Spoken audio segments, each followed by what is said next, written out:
आपके साथ वर्षा शर्मा रुक करेंगे मध्य प्रदेश की खबरों की ओर। बिहार में सीएम मोहन यादव की हुंकार है और इसके साथ ही सीएम मोहन यादव का ताबड़तोड़ प्रचार। आज भी कई जिलों में जनसभाओं को संबोधित करेंगे। दूसरे चरण के लिए चुनाव प्रचार करेंगे। दरभंगा और गया में सीएम की जनसभाओं का आयोजन होगा। एक तरफ बिहार विधानसभा चुनाव में पहले चरण के लिए मतदान शुरू हो गया है, तो वहीं दूसरी तरफ दूसरे चरण के लिए ताबड़तोड़ प्रचार का दौर भी शुरू हो गया है। मध्य प्रदेश के मुख्यमंत्री सीएम मोहन यादव की बिहार विधानसभा चुनाव में प्रचार के लिए एनडीए में जबरदस्त डिमांड देखी जा रही है। ऐसे में वो लगातार बिहार का दौरा कर एनडीए प्रत्याशियों के पक्ष में वोटिंग के लिए अपील कर रहे हैं। सीएम मोहन यादव आज भी बिहार विधानसभा चुनाव में कई जिलों में रैलियों और सभाएं करने वाले हैं। बिहार विधानसभा चुनाव में बीजेपी के पक्ष में जनसमर्थन जुटाने सीएम मोहन यादव आज दिन भर बिहार के दरभंगा और गया जिले में चुनावी जनसभाओं को संबोधित करेंगे।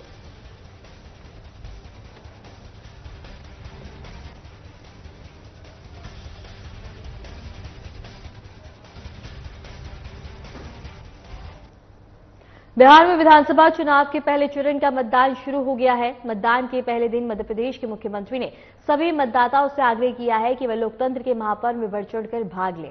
उन्होंने कहा कि हर वोट मायने रखता है और आपके अमूल्य मत से बिहार में विकास और सुशासन की यात्रा को निरंतर जारी रखने में मतदान मिलेगी। और इसके साथ ही मतदान के बाद मतदाता परिवार और मित्रों के साथ जलपान कर चुनाव दिवस का उत्सव भी मना सकते हैं।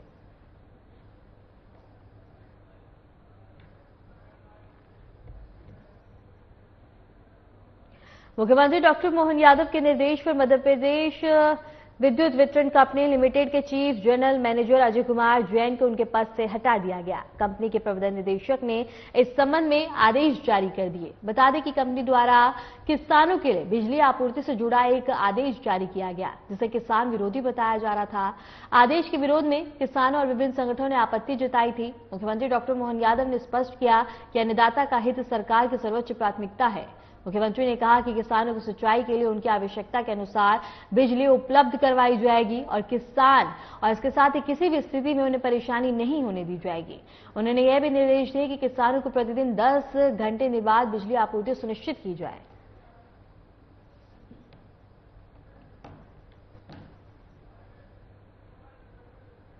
हमारी सरकार है जो किसानों के प्रति प्रतिबद्ध है। हमने कहा कि 10 घंटे निर्बाध गति से बिजली देना चाहिए तो देंगे, और कोई अधिकारी उल्टे सुल्टे अगर पत्र निकाल देता तो उसके खिलाफ भी कार्रवाई। खबर नरसिंहपुर से है, जहां खाद के लिए किसानों की लंबी कतारें नजर आ रही हैं। सुबह 4 बजे से ही सैकड़ों किसान खाद वितरण केंद्रों पर पहुंच गए, लेकिन केंद्र के दरवाजे अभी तक बंद हैं। जानकारी के मुताबिक खाद वितरण केंद्र बता दें कि सुबह 10 बजे खुला है, लेकिन किसानों की परेशानी अब बढ़ने लगी है। किसानों का कहना है कि फसलों में खाद डालने का सही समय यही है, लेकिन बार बार लाइन लगाने के बावजूद उन्हें प्राप्त खाद नहीं मिल पा रही। वहीं प्रशासन का कहना है कि खाद की प्राप्त सप्लाई की जा रही है और जल्द हालात सामान्य हो जाएंगे।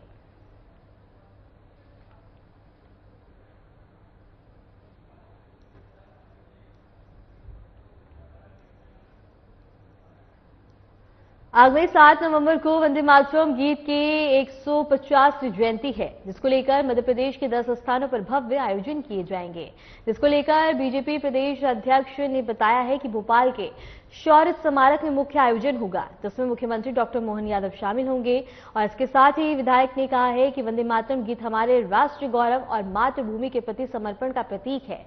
इसके 150 वर्ष पूरे होने पर पूरे प्रदेश में देश भर से ओतप्रोत कार्यक्रम आयोजित किए जाएंगे। इस दौरान उन्होंने राहुल गांधी पर निशाना साधते हुए कहा कि अगर वे वास्तव में लोकतंत्र में विश्वास रखते हैं तो उन्हें चुनाव आयोग की जागरूकता मुहिम का स्वागत करना चाहिए, न कि उस पर सवाल उठाना चाहिए। चट्टोपाध्याय द्वारा रचित वंदे मातरम, जिसने करोड़ों भारतीयों को भारत माता की सेवा के लिए प्रेरित किया, उसके 150 वर्ष हो रहे हैं।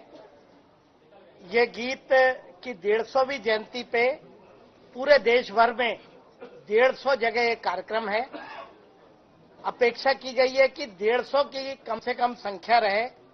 7 नवंबर से 26 जनवरी तक यह कार्यक्रम लगातार चलेगा। राष्ट्रव्यापी उत्सव भी होंगे। हर जिले में, हर शैक्षणिक संस्थान में कार्यक्रम होंगे। शासकीय स्तर पे भी ये कार्यक्रम सभी दूर किए जाएंगे।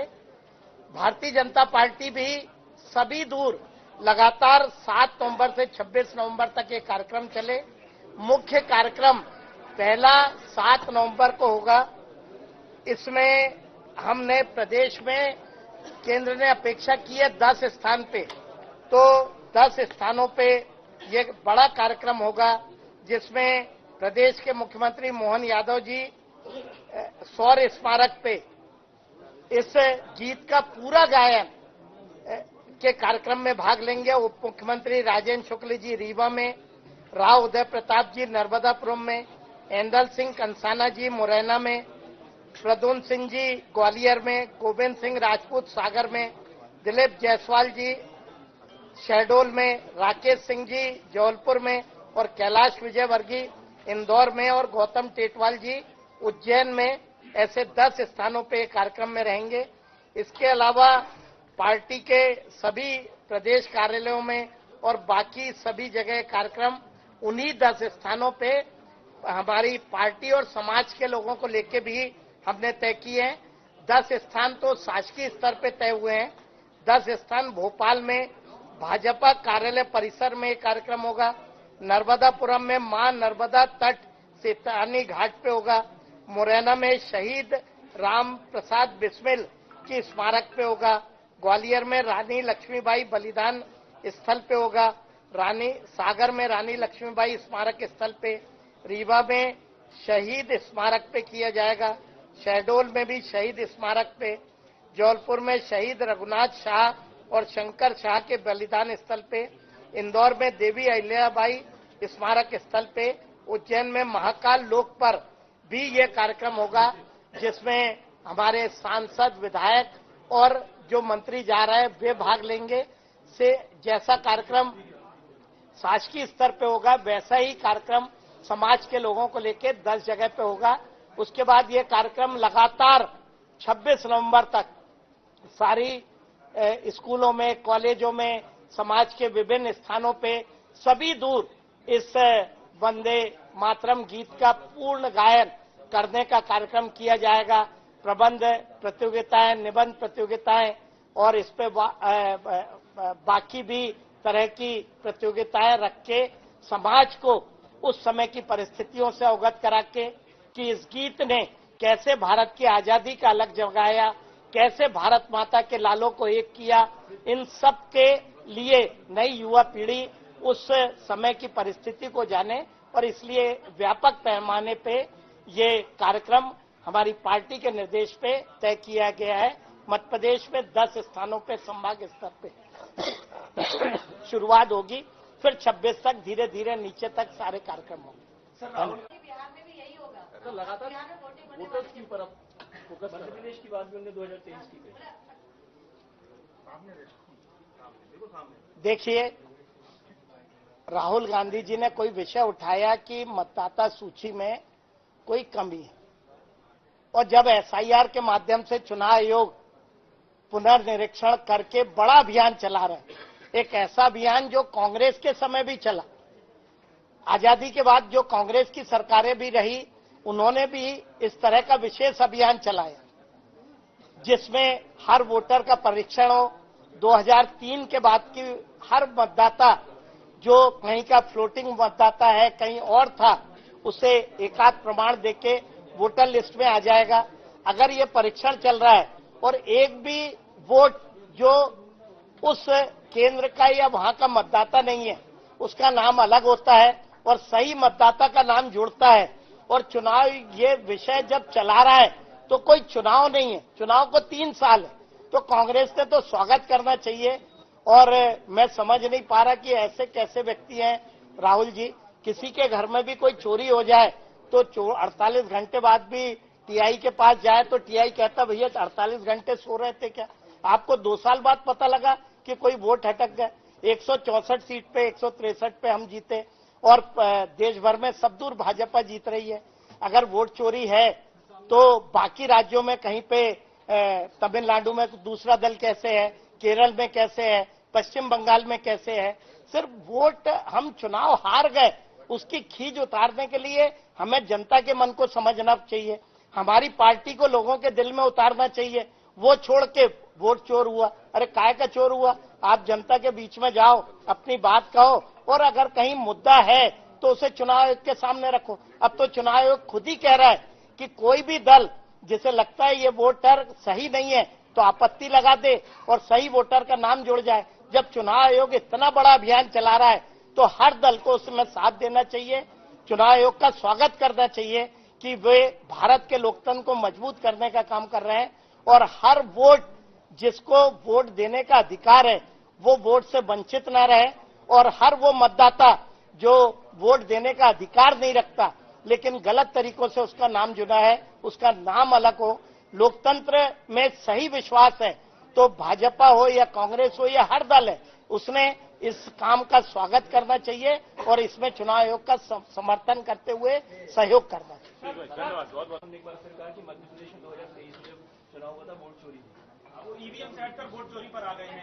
आज तो वंदे मातरम गीत के लिए मैंने ये रखा है तो ये बात नीचे तक जाए और इस गीत की क्या महत्ता थी, इस गीत ने उस समय कैसा अलग जगाया हमारी युवा पीढ़ी जाने, इसको लेके ये हमने प्रमुख कार्यक्रम रखा है। उसकी जानकारी देने के लिए आज मैंने हमारे मीडिया विभाग ने आप सबको आमंत्रित किया। आप सबका धन्यवाद करता हूं। थोड़ा आधा घंटे कार्यक्रम के कारण कार्यक्रम को आगे बढ़ाना पड़ा। ये विषय यहीं समाप्त होता है। अब दूसरे विषय पे कोई बात करनी है तो फिर अपन। धन्यवाद।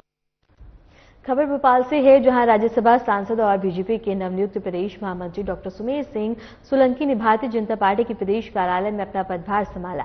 इस अवसर पर पार्टी पदाधिकारी, कार्यकर्ता और उनके समर्थकों ने उनका स्वागत किया।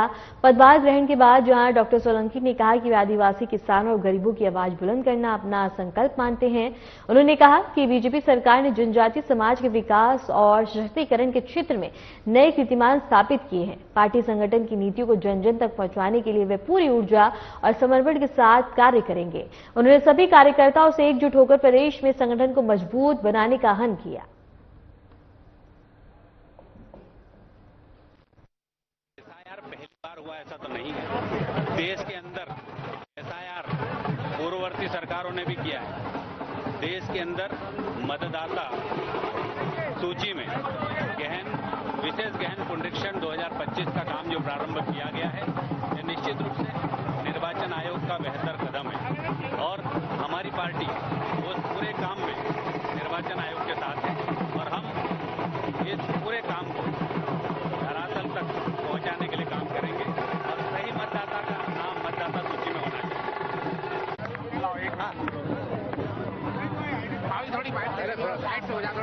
देखिए, मैं पहले तो हमारे केंद्र के नेतृत्व का और प्रदेश नेतृत्व का बहुत धन्यवाद करना चाहूंगा कि मुझ पर भरोसा जताया और जो महत्वपूर्ण दायित्व मुझे दिया है प्रदेश भाजपा महामंत्री का, मैं उस दायित्व का निर्वहन पूरी ईमानदारी के साथ करूंगा। मैं प्रदेश नेतृत्व का और केंद्रीय नेतृत्व का मध्य प्रदेश के 2.25 करोड़ आदिवासी भाइयों और बहनों की तरफ से आभार व्यक्त करता हूं, धन्यवाद करता हूं और भारतीय जनता पार्टी का कार्यकर्ता होने के नाते मध्य प्रदेश के कोने कोने में भारतीय जनता पार्टी के संगठन को मजबूत करने के उद्देश्य से काम करूंगा।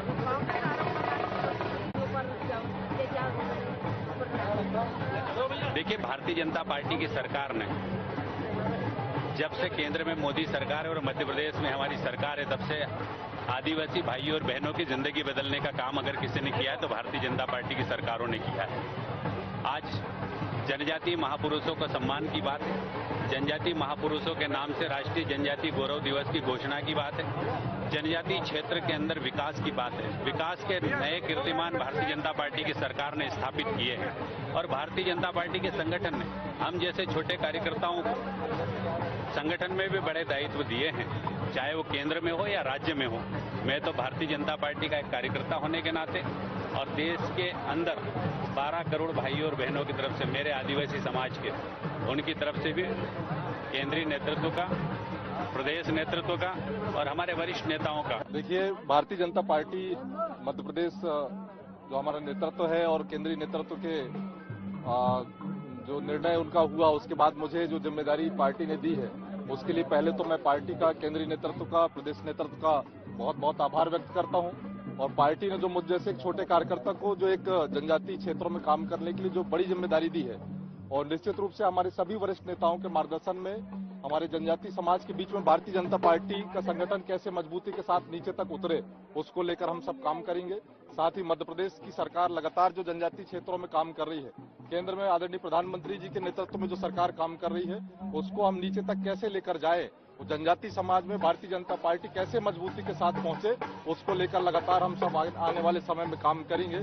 और निश्चित रूप से मैं पुनः आप सबके माध्यम से केंद्रीय नेतृत्व का, प्रदेश नेतृत्व का और मेरे साथ लगातार जो हमारे सभी वरिष्ठ नेता जो जनजातीय समाज के हैं और बाकी पार्टी के सारे वरिष्ठ नेताओं का मैं आभार व्यक्त करता हूं और आशा व्यक्त करता हूं कि आने वाले समय में भी सबका मार्गदर्शन, सबका सहयोग, सबका आशीर्वाद मुझे मिलेगा। वो पूरे मध्य प्रदेश में जनजातीय समाज के बीच में भारतीय जनता पार्टी को हम मजबूती के साथ खड़ा करेंगे, ऐसी आशा मैं आप सबके साथ भी करता हूँ। कांग्रेस आरोप लगा रही है कि आदिवासियों के वोट काटने के लिए लोग चुनाव आयोग के साथ मिलकर से ये एफआईआर कर रहे हैं। देखिए, लगातार एसआईआर की जो बात अभी बार बार आ रही है, मैं पहली बात तो कांग्रेस के नेताओं से पूछना चाहूंगा, एसआईआर सबसे पहले कांग्रेस के समय में आदरणीय पंडित नेहरू जी के समय में चालू हुआ, उसके बाद प्रधानमंत्री इंदिरा जी थी, उनके समय में हुआ। 8वीं बार एसआईआर जो पुनरीक्षण का जो काम है वो इस बार प्रारंभ हुआ है। इसके पहले 7 बार कांग्रेस के समय में ये काम प्रारंभ हुआ। पहले ही अपने पूर्वजों से पूछे कांग्रेस कि उन्होंने क्यों किया था, क्या उन्होंने वोट चोरी का काम प्रारंभ किया था। उसके बाद भारतीय जनता पार्टी चूंकि लगातार जो है हम सब क्षेत्र में काम कर रहे हैं और चूंकि चुनाव आयोग का ये काम है, चुनाव आयोग लगातार समय समय पर संवैधानिक रूप से इस काम को करता है, कोई ये पहली बार ये काम नहीं हो रहा। खबर भोपाल से है, जहां बता दें कि federation of all India traders Madhya Pradesh chapter की प्रदेश कार्य समिति की बैठक आयोजित की गई है। बैठक में व्यापार जगत से जुड़े कई महत्वपूर्ण विषयों पर विस्तार से चर्चा की गई। बैठक में राज्य के विभिन्न जिलों से आए व्यापारी प्रतिनिधियों ने अपने सुझाव प्रस्तुत किए। चर्चा के दौरान व्यापारियों की समस्याएं, ई-कॉम और नीति कार्य प्रणाली तथा छोटे व्यापारियों के हितों की सुरक्षा को लेकर अहम बिंदुओं पर विचार विमर्श हुआ। कार्य समिति ने आगामी कार्य योजनाओं को अंतिम रूप दिया और यह निर्णय लिया कि कैंट संगठन प्रदेश भर में व्यापारिक हितों की रक्षा और संवाद को मजबूती से आगे बढ़ाएगा।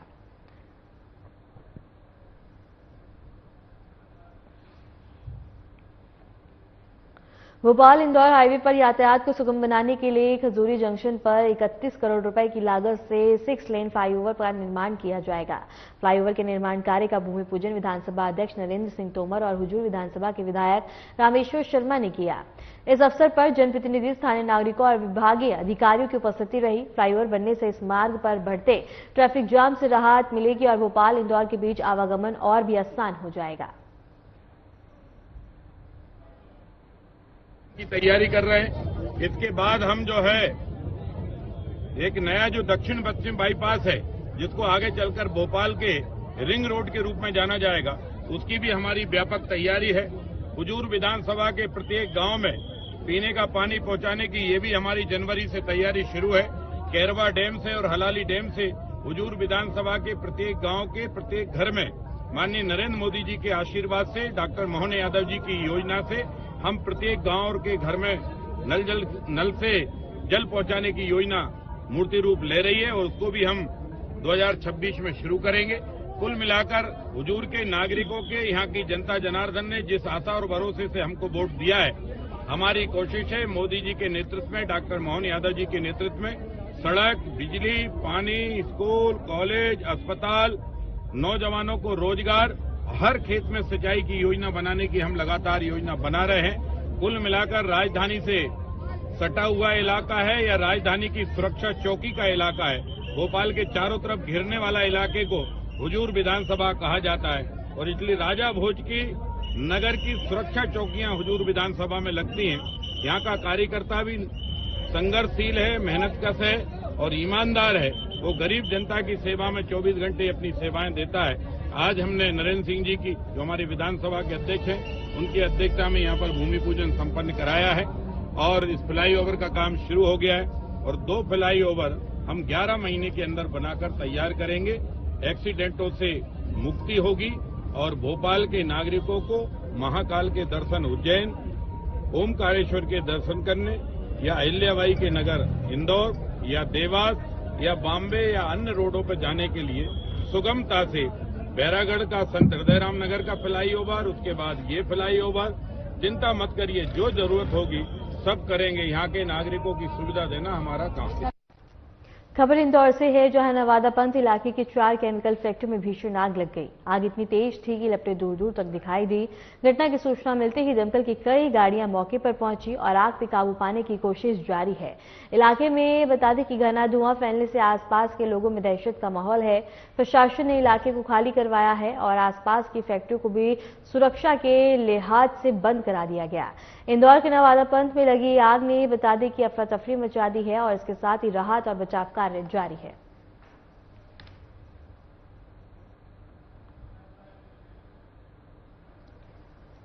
खबर ग्वालियर से है, जहां धर्मांतरण मामले में पुलिस जांच पूरी होने के बाद बड़ा अपडेट सामने आया। जांच में यह बात सामने आई है कि विस्तृत हाउस में धर्मांतरण के कोई सबूत नहीं मिले हैं। पुलिस की जांच रिपोर्ट के मुताबिक सेंटर में मौजूद सभी 23 बच्चे पहले से ही ईसाई धर्म के हैं और किसी तरह का धर्मांतरण वहां नहीं किया गया। इससे पहले इस मामले को लेकर कई संगठनों ने आपत्ति जताई थी और जांच की मांग की थी। अब पुलिस ने अपनी रिपोर्ट में किसी भी तरह की गलत गतिविधि से इनकार किया है।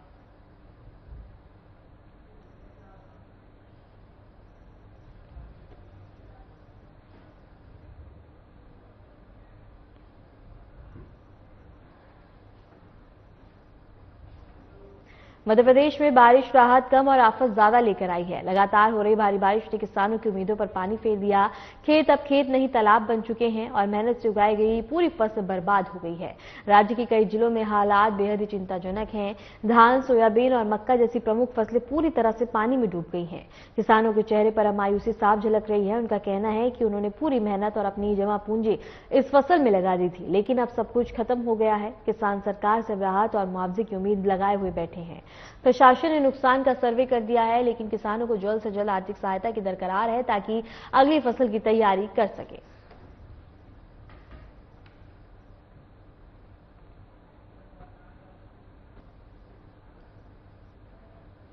फिलहाल के लिए मध्य प्रदेश की खबरों में इतना ही। नमस्कार।